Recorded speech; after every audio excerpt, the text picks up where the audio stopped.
no idea beyond that at all. And incredibly, you actually shared accommodation for a little while with one of, well, in fact, the worst pedophile, Gerald Ridsdale. So you're both in the same presbytery. How did Ridsdale strike you as a man? We were together for 10 months. Somewhat unusual man. I didn't warm to him, but by the same token, we never clashed. He was capable. People didn't complain to me about his manner, as sometimes people would about other priests. You know, they talk to priest friends, and they didn't. He was a mystery man, I suppose we'd say subsequently. And looking back, is there anything you say, well, look, gosh, I missed that, or I missed that aspect of his behaviour. I should have picked it up. No, I once celebrated Mass after him, and I remember his vestments were there, and they were sopping wet from some tension or something like that. And I remember noticing that at the time, and I thought, well, you know, he's a very tense man. But that's the only particular characteristic that I can remember. Man, did anyone come up to you in all the years you were in Ballarat and say, you know that bloke Ridsdale that you shared a house with? Watch out. No. Not. See, I left Ballarat 31 years ago.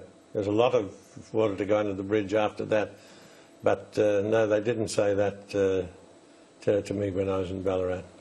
After a few years, you were appointed as one of the consultors. You were an up-and-coming young man. You'd had well-educated, smart, seen as a man of the future.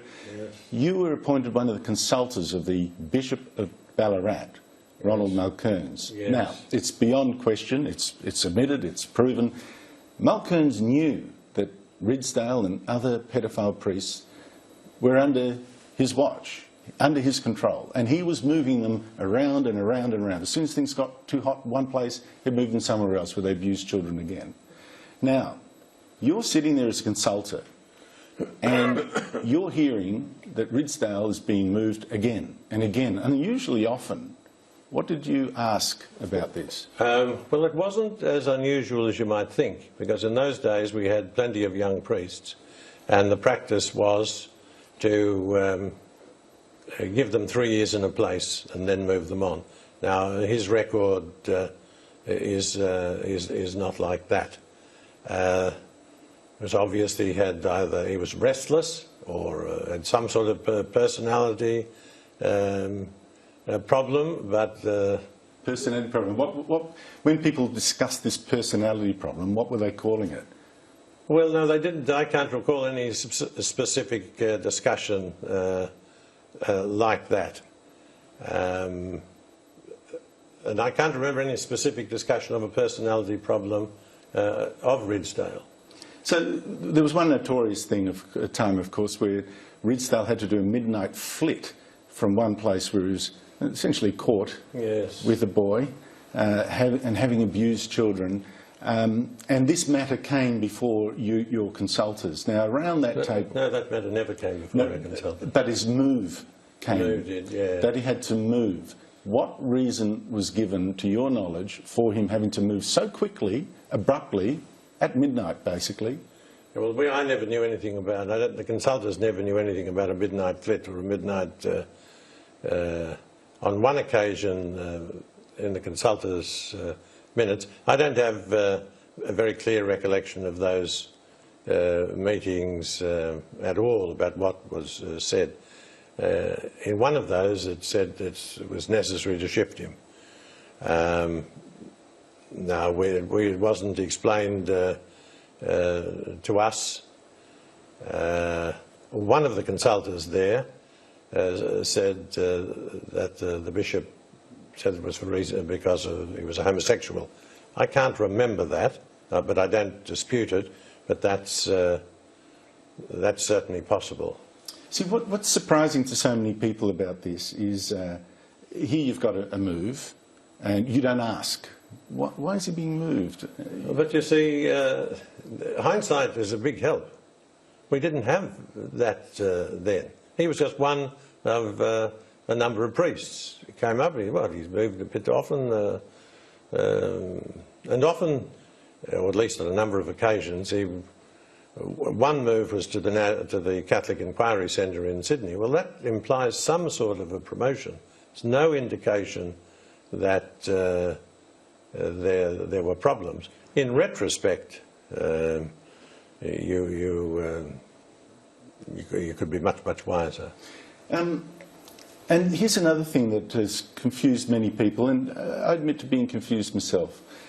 Your cousin was a Monsignor in the church. Yes. He knew that something very awful was happening.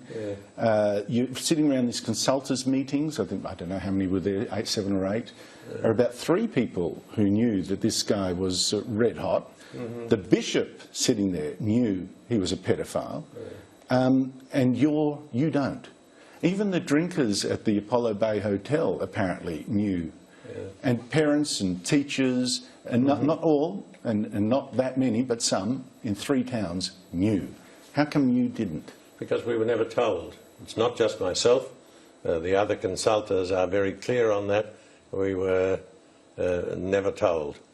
I'm not sure that even the Vicar Generals were told about something other than what occurred during their period as Vicar General. My cousin Hank was notoriously monosyllabic, except when he changed gear once in a while. He was closed on these matters completely. Do you understand why people would think, how can this be? You've got 3 people at a meeting, maybe 4. But that's not the major implausibility.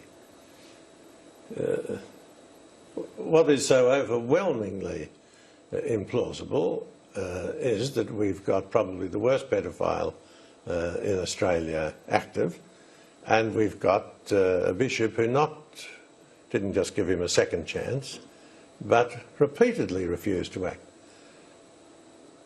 Unless that's completely implausible, and that's the evidence is very clear. We and the consultors weren't told.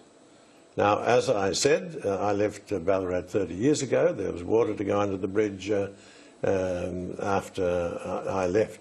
But the bishop and 1 or 2 of his helpers sat on this very tightly. And I think the reason for that is because if they'd mentioned to the consultors why it was happening, it would have provoked an enormous discussion. And people would have said, well, you know, what's going on? Can we do this? Is this appropriate? What about the danger to people? And that didn't happen. That's unanimous testimony of the consultants. So your critics would obviously say that you're the kind of guy that sits there in a meeting, knowing this bloke is abusing children, and ticking off, oh yeah, you can go to another town and do it again. Is that in any way? Well, nobody who knows me believes that.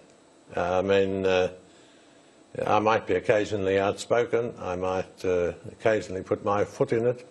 But anybody who knows me would know that I wasn't going to be sitting there saying nothing if we were aware of. I was aware of that. Now, it's beyond dispute. It's a proven thing that Bishop Mulkern, sitting there, knows all this and moves these pedophiles, knows it and hides it. Yeah. Have you got any explanation why he would do that and why he would lie to you guys as well? I've often thought about that, and I've said the pattern of inactivity was catastrophic. I mean, so much suffering would have been stopped if he'd acted earlier, and I can't for the life of me understand why he didn't. He did do some, he did send Ridsdale off to get psychological help, and eventually, around about in the late 80s or 90s, he sent him off to an institute in the USA for this. He probably overestimated what psychology could do, but that still leaves the question. It's a great mystery. And I think just got caught deeper and deeper and deeper, and I suspect eventually it was like an animal caught in the headlights of a car, just trapped. He wasn't quite sure. And in his evidence, he said he didn't know what to do. Well, that's insufficient, inexplicable too, but I can't give any coherent reason for it. Is it that someone had something on him? Well, I don't know. I can't believe that. It's obviously a possibility, but I don't think so. I believe that Malkerns was a very upright man. Is it the case, there might be, in some sense, a middle ground here that you were dangerously incurious as well? Do you accept that? No, I don't think that's fair. Because? Because I wasn't incurious. I presumed that, well, I had no knowledge that anything grossly wrong was happening, and secondly, I trusted my bishop.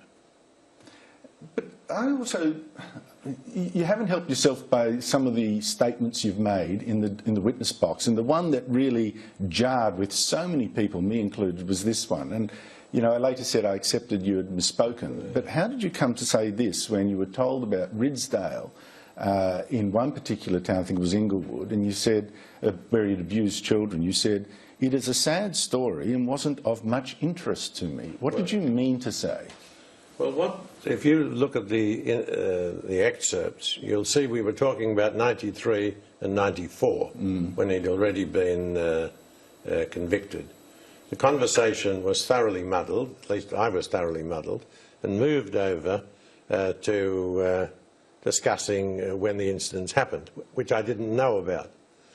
In the 90s, I was no longer an official of the Ballarat diocese. I never liked reading about in detail about these matters, and what I said so ineffectively was that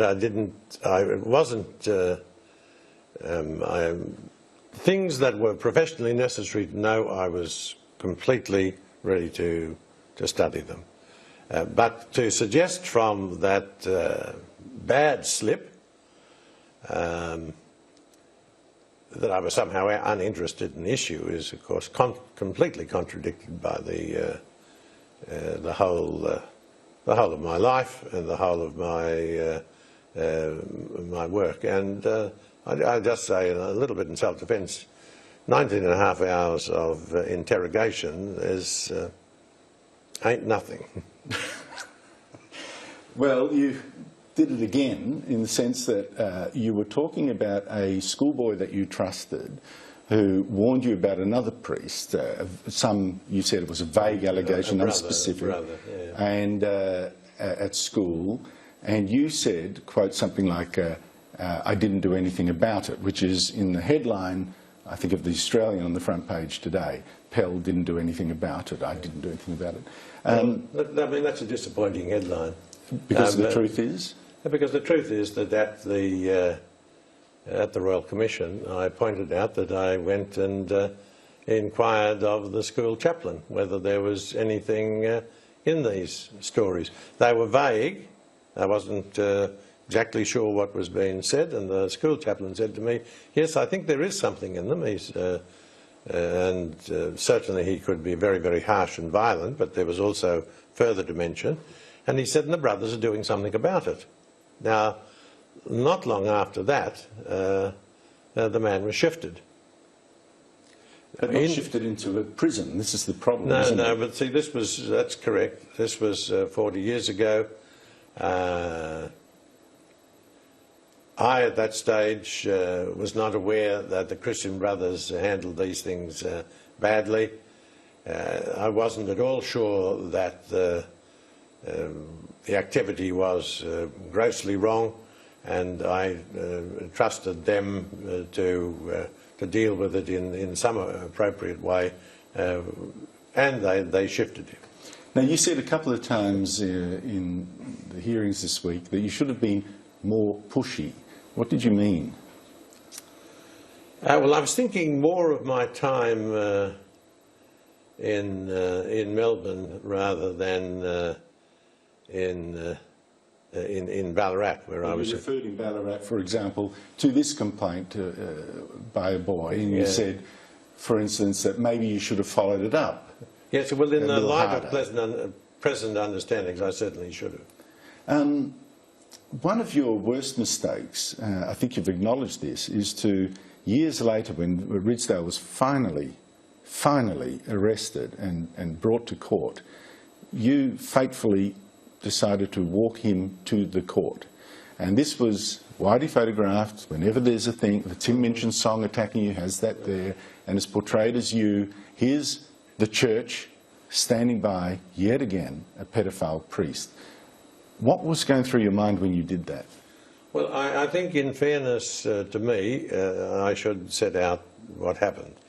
I was asked to give him a reference with the hope it would diminish his time in prison or the punishment. I hadn't seen him for years. I was no particular friend of his at all. The records show that there was prolonged discussion with the lawyers, because I said to them I would not say or would not write a reference, and I would not go to court unless I could say I'm not disputing the charges. I want to imply no disrespect for the survivors, for the victims, and I also would insist on saying that he'd done a lot of evil, a lot of harm rather. Now at that stage we didn't know the full list of, by any manner of means. But you also wanted to say he'd also done some good. I certainly did. And I didn't particularly want to do it because while I can be a bit insensitive, I even then realised this was a bit, well, you know, put you out on a limb. I raised it with Archbishop Little and he said to me, yes, well, you go and do it. Now the basic reason I did, you find in chapter 25 of Matthew, where the separation of the sheep from the goats at the last day, and one of the criteria that are mentioned there is whether you visit people in prison. So now that side of the reasoning is unimpeachable. What I, in my naivety, thought, I stand for justice. I'm totally in favour of the rights of the victims. Because I walk him to court, the lawyer refused to let me appear. He said, well, we don't want you to do that. Would you walk him? Now, that was seen, of course, as somehow taking his side rather than the victims. I never intended it like that, and it's that I regret very, very deeply. Mind you, I'm sorry, I'd appeared as many priests go along to court cases with parishioners or somebody who want them to put in a good word. So what I was doing wasn't unique. I did it for other people during my years as a priest.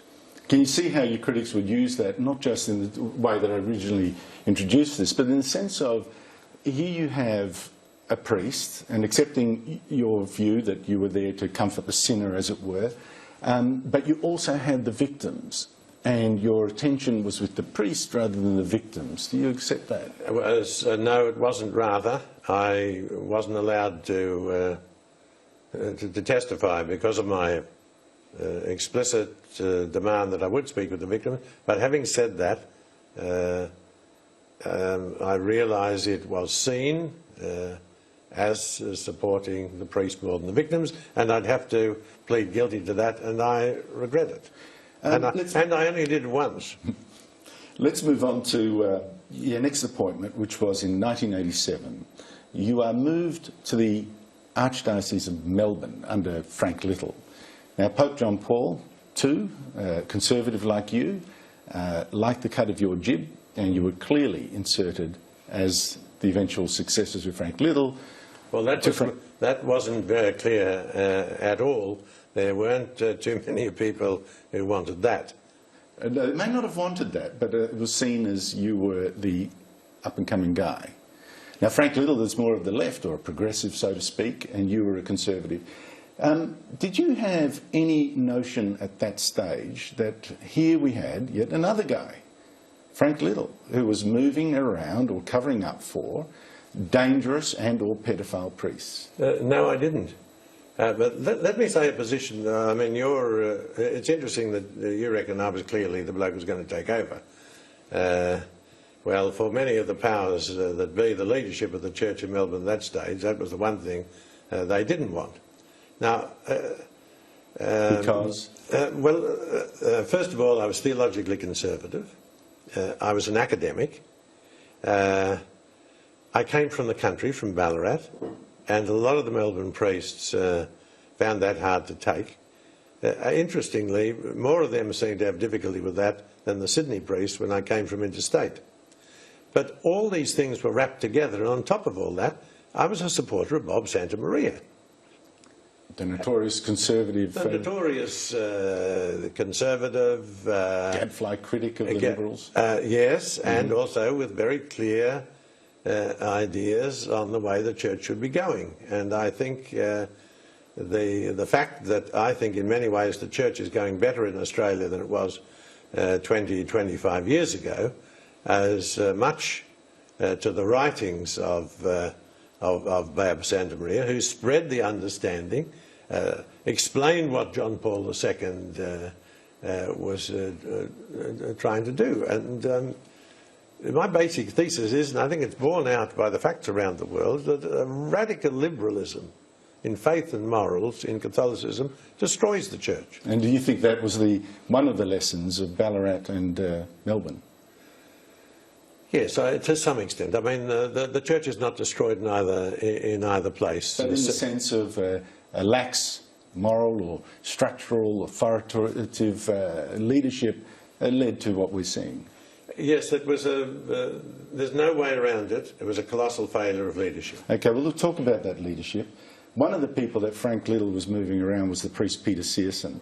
When you look at the sort of things that were known about him then, not all of them known by you, of course, but at least some of them, things like loitering around the boys' toilets, making children take confession with their head on his knee, pulling a pistol on a boy, threatening to stab a girl with a screwdriver, killing a bird. I think he stabbed the bird with the screwdriver. He did that too. But I think he pointed a knife at the girl. Pointed a knife. I apologise for the wrong choice of weapon. But basically, a very, very bad person. Yeah. Now, you were saying that you tried to take action, but a lot of what he had done was not known to you. You were lied to by Little, and you were lied to by the Catholic Education Office under him, who knew his full record. The Royal Commission head seemed to think that was implausible. That you could, why would they lie to you? He said. Why would they lie to you? Well, first of all, I think there was only one man who knew nearly all that, and that was Little, because part of the problem, there were no clear procedures and the information was compartmentalised. I'm not sure how many, if any, knew, for example, about all the problems in Sunbury, which were there before he first came was at to Sunbury, and then he went to Doveton, when he came under your purview. Now, the Education Office, once again, not everyone there, the leadership, would have known everything. It now emerges, which was never communicated to me, that the Director of Education, a very competent director and a good priest, Father Tom Doyle, had said to Little that Searson must go. I never knew that. And I'm not sure that the officials in the Catholic Education Office knew that. Now, I don't think they would have seen it as a deception of me, that they never put all their cards on the table to me. But you actually said, you yourself said in the witness box, that they lied to you. And that's when the Royal Commissioner boss, Peter McClelland, said, why would they lie to you? He just could not believe your story, i.e., if there was a lie being told, it was by you. Well, I'm suggesting that obviously you can describe accurately as a lie when somebody doesn't put all their cards on the table. But there are other reasons for what they would see as reticence or deception, and one of them was he's boisterous, he's not in the chain of command, he's an auxiliary. So let's get this straight. You've got the Archbishop Little there and the Doveton School here. Now, while you're an auxiliary, one of 4 auxiliary bishops, this school is in your general area, but you're saying you didn't actually have any control over it. What power does an auxiliary bishop have? Represents the Archbishop. It's very clear from all the evidence that complaints generally went to the Vicar General, representing the Archbishop. The diocese was strongly centralised. And in the schools, they went sometimes through the regional consultant, but directly to the office of the Director of Education. It was even quite unusual that a deputation came to me. Which it did. Which it did.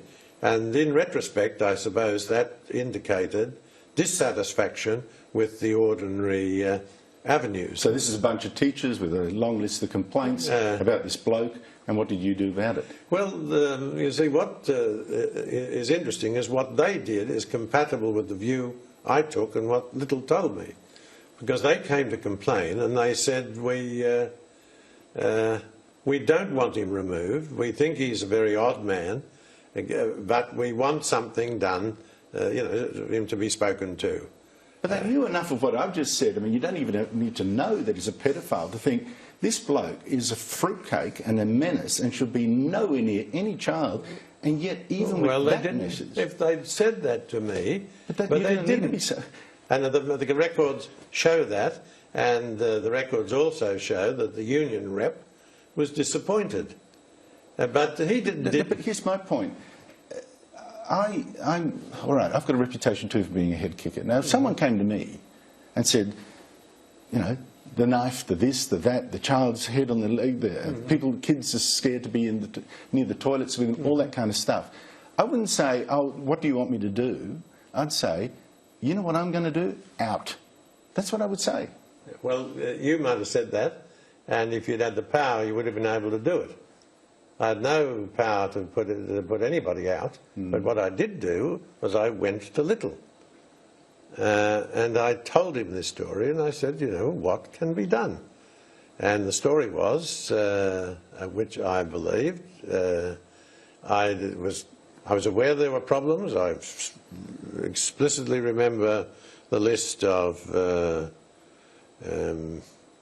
appalling behaviour. Of appalling behaviour. There's no, there is reference, there's no explicit accusation of paedophilia, and the line that was given to me was, yes, there is some fire, a lot of it is smoke, and we haven't got enough grounds to get rid of him. What was Little not telling you about this Peter Searson? Well, I saw, just in preparation for the Royal Commission, a page and a half of offences complaints at Sunbury. I was totally... His previous appointment? Yes, and I mean, if that was known, of course, that's very cumulative, even if the matters themselves are not of the gravest nature. I didn't know that. Was Little sitting on any allegations at that stage of paedophilia? I don't know when he knew about the woman called Julie Stewart. Now, what eventually was told to me was the police have investigated this and decided not to go ahead. We got the Education Office, and this is certainly true, got Minter Ellison in, the lawyers, to investigate the evidence, and what I was told was they said, we can't do anything. What in fact they recommended was that an investigation, a formal investigation, take place. Now, I didn't realise that dimension of it. I'm not even sure whether I don't think I ever saw the Minter-Ellison report at that stage. But the auxiliaries were peripheral to the actual executive running of the Archdiocese. But is this, you've referred to a number of times this week the fact that the times were different then. And here we had, of course, yes, there was a complaint to police. Police did not prosecute. We've heard about complaints of another pedophile priest to the Crown Solicitor at the time in Victoria, who declined. He said no evidence to prosecute, although he actually thought the guy was a menace to children. We've had parents complaining to priests, but not to the police. We had the child of a policeman molested, and even then, no charges were proffered. Yeah, well, we had a priest bathing naked with naked boys in a river, and none of the parents took it to the police. I mean, what do you make of all that? Well, the radical differences were in comparison with the 70s. From the mid-80s, at least at the level of bishops, and they tried to spread that understanding, we were getting a much better understanding. So we couldn't claim a total insensitivity from the middle 80s onwards at all. Is your point more that this blindness to what was happening was, well, probably worse than the church, but shared to some extent wider than the church? Oh, I think there's no doubt whatsoever about that. I mean, there's the evidence from the psychiatrist in '75 about Ridsdale of the policeman ringing him up and saying, we know what we think. Ridsdale's a pedophile. We're not going to do anything about it, but we're pleased that you're giving him treatment. And the psychiatrist, I think, the psychiatrist said, I'm treating him for anxiety. I'm not a specialist in this. So, do you think you're being held to a different standard than other organs of the state or society?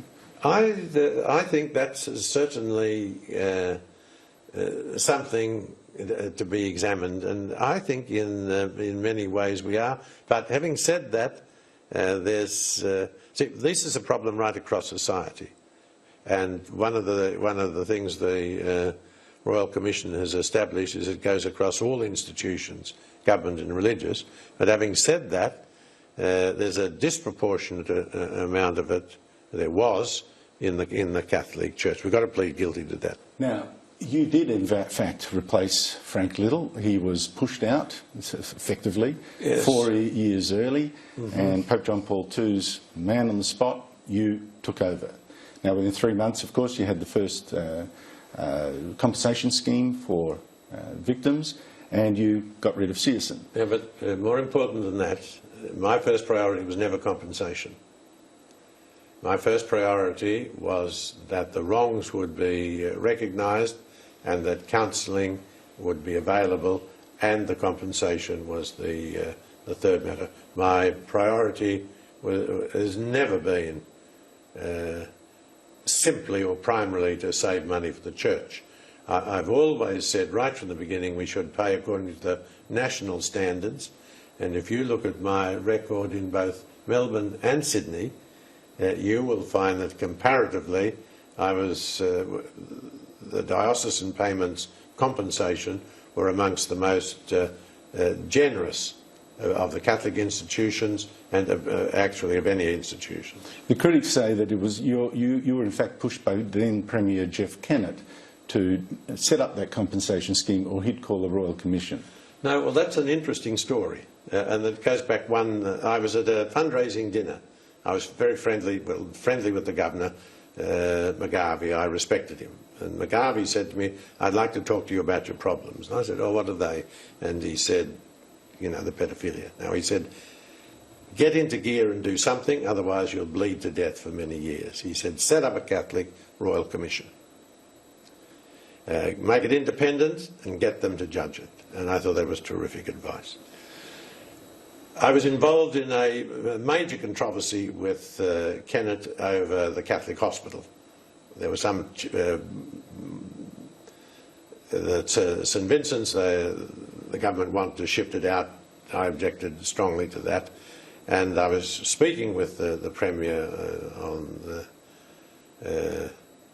on that matter, and he said to me he said there will be no Royal Commission, but he said, you clean it up.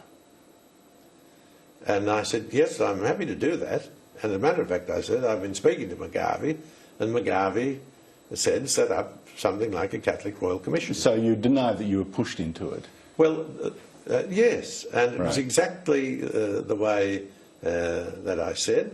The Premier was concerned. The Premier wanted something done, but it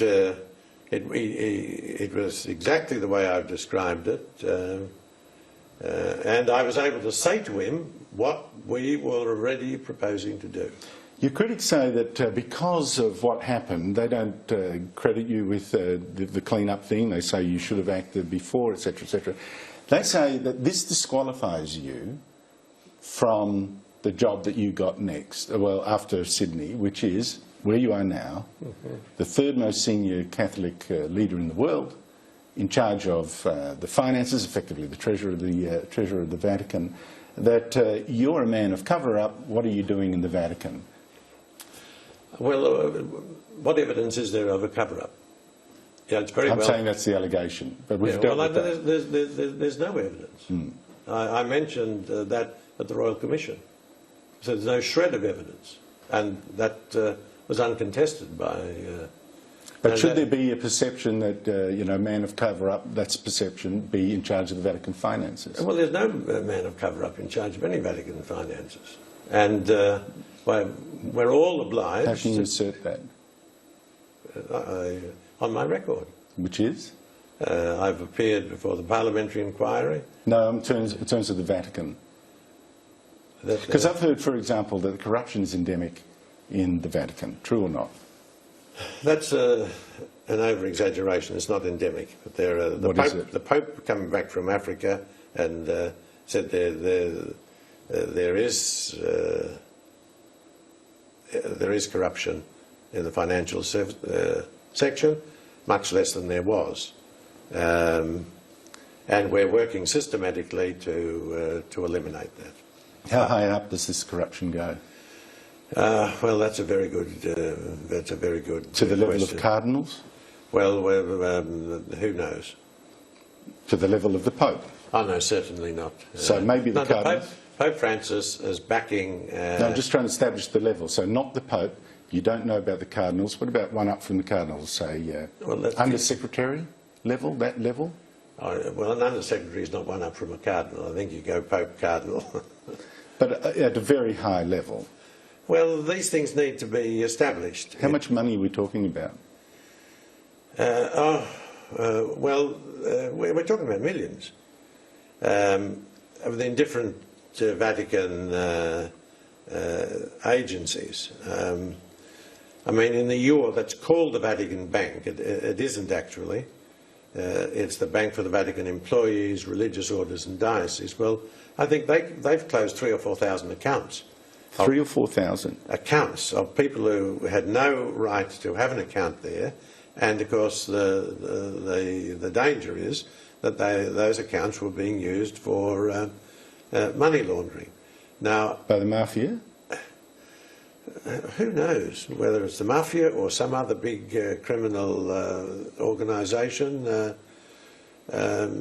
That's very difficult to establish. But there are senior figures involved, obviously. Are we talking about money that they've just put off the books, or money that's actually going to where it shouldn't go? Certainly the first. I mean, see, when we moved, the Pope appointed me and accepted the recommendations of this Corseo group. He set up a group of 8 or 9 experts to look at it. Nobody could say what the financial situation of the Vatican was accurately. Nobody knew. Now, one of the interesting things we discovered was that there was 1.4 billion euros worth of assets which weren't on the books, which is quite something. So that's there. Already some examples of corruption are public knowledge. In the last years of John Paul II, property worth 150 million was sold for 90 million. Where did the 60 go? Well, I suppose, the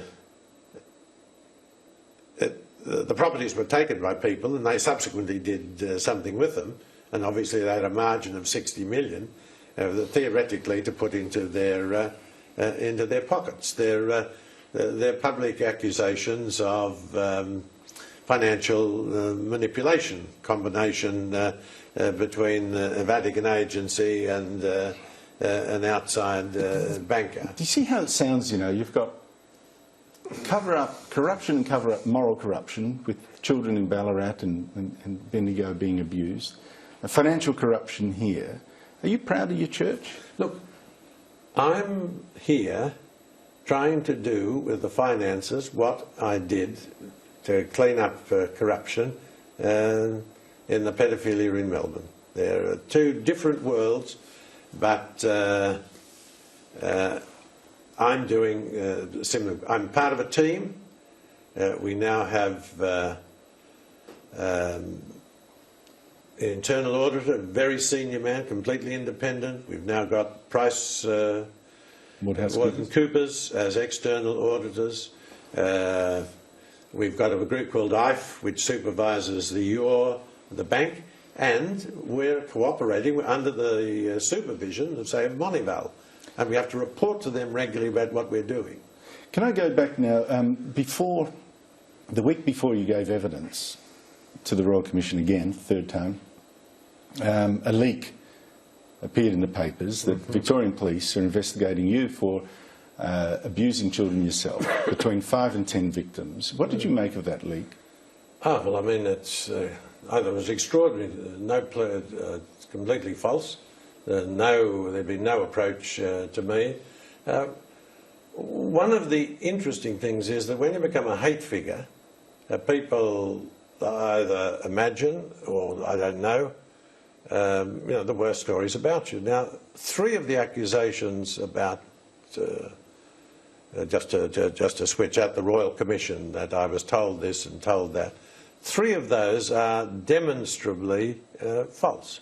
That's the boy who said he warned you because he knocked on your presbytery door just after school when in fact your house was 2 kilometres away, a different house. That's right. And you were working full time, you wouldn't have been home anyway. That's right. And then another one was about you celebrating a mass in Ballarat and telling a priest, Jerry, excuse the language, has been rooting young boys again, yes. Jared Ridsdale. Yes. When the mass didn't occur, there's no record of it, and the priest was in another diocese 200 kilometres away. It was another parish 200 kilometres away. So what does that tell you about what's happening?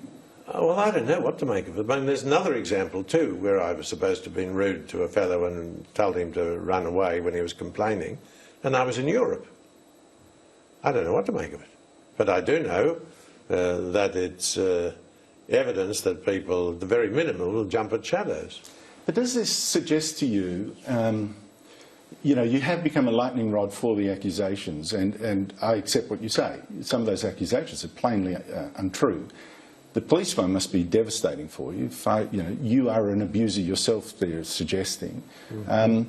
Before I go into the question I was aiming for there, do you suspect anything going on in the Victoria Police? Because I've previously given evidence to a former Victorian inquiry that turned out to exaggerate some of your culpability. They said you were demanding gag orders. If you were going to compensate anyone, they'd have to sign gag orders. That wasn't true. You weren't encouraging people to go to police. That wasn't true. And the number of suicides was grossly inflated as well. Do you suspect this pattern and now this leak? I don't know what to make of it. It could be that the police commissioner is badly briefed, badly informed. I don't know, but you put it on the police commissioner. No, well, I said he could be badly informed. I don't know where the leak. Well, I don't know where the leak came from, but I don't know where the misinformation is coming from. But given that you are then the lightning rod and the hate figure, let's step back. You say you're innocent, and you know you put your case. Christ, the founder of this faith, this church, was an innocent man who died for the sins of others. Has it ever occurred to you that in some sense you might follow that example by resigning, innocent as you say you are, for the sake of the church and just... No, I wouldn't resign. That would be taken as an admission of guilt. I mean, if the Holy Father asked me to, I'd point this out, but I'd do whatever he wanted. But there's... You've got to give your resignation formally in turning 75 this year, don't you? Yes, yeah, well that's, and obviously like everybody else I will do that. That might or mightn't be accepted, but that would be part of the normal battle. Not 4 years early or 8 years early. One of the things that's surprising to me, I've met you, as I say, 4 times before, and again yesterday I've met you, and I was struck by one really interesting thing. Your public appearances, you seem stiff and authoritative, and privately you seem a warmer guy. And this was really brought to bear with me yesterday when my wife rang and said, you'd met the victims, the survivors yesterday, and you read a statement. She said the words were great, but you seemed so, you know, unmoved and almost a Mount Rushmore kind of thing. I actually saw you when you came back from that meeting, and I have to say you were euphoric. It seemed you were so happy and relieved and moved. Can I go through that? One, it seemed to me that you were scared of what your reception would be from the victims, who included David Ridsdale, the nephew of and victim of Gerald Ridsdale. Were you scared going into that meeting? I suppose you could use that word. I was... Scared of what? I was scared that we go backwards rather than forwards. That they'd hate you? No, well, I mean, one or two of them, at least initially, did. No, I accepted that. But I didn't want a punch-up that made things worse. For you? No, for the church, for them. And you said the church first. So yes, well, that's perhaps a Freudian slip, but certainly I didn't... I wanted us to go forward, and we did. And you were, am I right to say euphoric? Did I miss? No, I wouldn't have said euphoric. I was deeply relieved. I found it very, very emotional, the meeting. Why don't you show those emotions? Well, that's, I'm a bit buttoned up. That's the way in which I was trained, I suppose partly personality, and it's also to survive. You know, if you continue, I've dealt for 20 years with this, the offenders, and also, you know, I've got to deal with these financial things. Now you've got to keep yourself together, and sometimes you come through as too much armour-plated, and you can't judge a book by its cover. The fact that somebody seems a bit wooden doesn't necessarily mean that inside they're... Are you wooden inside? No, I don't think so in the slightest. Does it sound, do you sometimes... It seems to me that the public is waiting for that clunk moment, you know, he gets it, and wanting to see an emotional response from you. Do you think that they need to see that you get it? I'd like them to, but I do get it, and my actions show that I get it. Now, another little dimension that might help explain the word, I wasn't a bad footballer. I didn't play for the seconds. I told you a bit of a thug. Well, I was very fiery. I've got a formidable temper, which I almost never show. But the discipline that is needed by me not to lapse in that way, I think helps explain my wooden appearance. You know what really struck me too, and pardon the impertinence because I wasn't there and I barely know you, but David Ridsdale has accused you of saying, you know, which you hotly deny, of effectively trying to bribe him not to go to the police, when in fact the police were at his door virtually. But anyway, leave that to one side. He's been an accuser of you. And you have this meeting yesterday with him, among the other victims. And it struck me that you came away feeling so relieved. I thought euphoric, you dispute that, but you were bouncing around very happy. That, in a sense, a cardinal and a victim, and the roles were reversed, and the victim now has the power, David Ridsdale has the power that you've had all your career, which is to offer solace to someone and say, you're forgiven. I accept. Is that what you're looking for from David Ridsdale? Pretty well. Now, I'm a friend of Ridsdale's. I've always been a friend of Ridsdale. I shouldn't say Ridsdale, David. I think in all of this he recognises that. He certainly acknowledges it now. If there's one thing in all these terrible muck-ups that I regret, is the misunderstanding with him and the way it's been fought out publicly. So, I mean, I knew the family.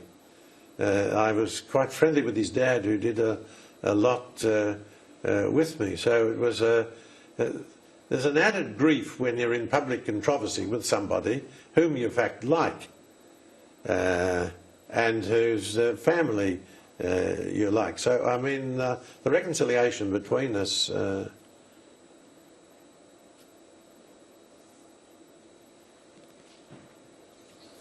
was deeply moving. What do you want him to do? Well, we're going to cooperate with him. He wants to do this and that. No, but there's a personal thing. Oh, we'll keep in contact. And I got no doubt he wants me to help him work to help the survivors. So you're a man of practice. Yeah, it's interesting, you know, when I launched your book of sermons, I think it was called Be Not Afraid. That's correct. And I think you said that that was your favourite phrase from the Bible. It's almost like the phrase for a warrior churchman. Be not afraid, charge. And I said, my favourite phrase was, come unto me. Yes. Come unto me, all ye that are heavily burdened and tired. And that one is a fight and one is surrendering yourself. Do you think that perhaps it's time for you to surrender yourself almost, that you are in a position almost of a penitent, not necessarily for your own sins at all, but for what happened to these victims? You need to be seen like that. Yes, I like to be seen, but that's not the important thing. The fundamentally important thing is to do it. Now, let me say, be not afraid.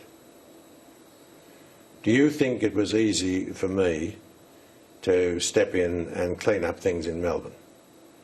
Do you think it's easy for me? I'd have a much quieter life here in Rome if I didn't have to draw. I'm not a fool. I understand a deal of the problems that I'm going to get, and you need to decide to do it. You need to conquer your fears. Every one of us who are leading the financial reforms here in the Vatican have been blackguarded in the press. And your enemies are using this to do that too? Yes. And is that why you've hidden documents that from your corruption investigation around the world, by the way? I haven't hidden any documents. You've kept them in different places? Yeah, we have, so they can't be robbed. I mean, we have their own copies, but we have, we've made certain that vital evidence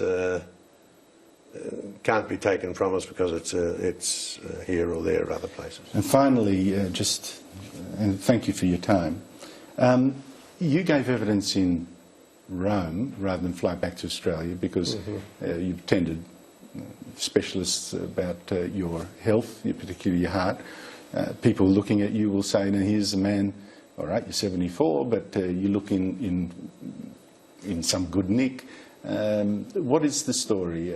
Are we ever going to see you back in Australia? Oh, I hope so. I hope so. So why couldn't you have come back for this? Well, it would have taken time. The doctors were quite clear that a long direct trip at a short interval was something that wasn't, they didn't recommend. I mean, I've got a job here, and as I've explained, it's an important job. I hope to get back to Australia. That'll depend on my health, and I might even go back in stages. But there's no doubt about my heart condition, unfortunately. I mean, I've collapsed twice after long-distance trips. I've had a pacemaker inserted, I've had an angioplasty. Both of those were provoked by travel between Australia and Rome.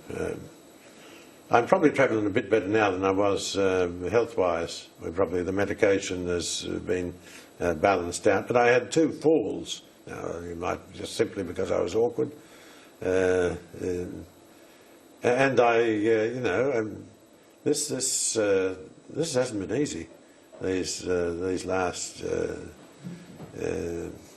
4 days, and so when I wasn't at the Royal Commission, for most of the rest of the time I was just resting, trying to get myself together for the next performance. What do you think, what do you hope Australians watching will have seen of you in talking to me?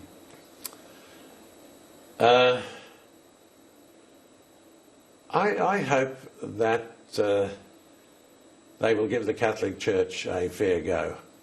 I hope that they will understand the truth of the situation. I fully concede the terrible crimes that have happened. Not give you a fair go? Well, I'd like them to give me a fair go, but you know, I'd take that as a. Everybody needs a fair go, and certainly the Catholic Church is entitled to that. And we haven't done badly over the last 20 years. Again, you're talking about the church, and I'm saying George Pell. Yeah, well, I'm a Christian. I'm a priest. Now, I might have put the church first rather than for a while, rather than the victims, but I'm certainly not here to put myself first. We're not into that. George Pell, thank you so much for your time. Good, Andrew. Thank you. Here we are. It's been an extraordinary week for Cardinal George Pell, an extraordinary week for the Catholic Church in Australia and around the world. That was Cardinal George Pell live from Rome. We're speaking with Sky News contributor Andrew Bolt. That was quite an insightful interview that's gone over a lot of the ground, a lot of the news that's generated over the week and indeed over the years leading up to this Royal Commission. Extraordinary stuff there. Welcome to a special episode, a special edition of Viewpoint. I'm Chris Kenny, and we're joined now by the rest of the panel as we talk over what's unfolded this week with George Pell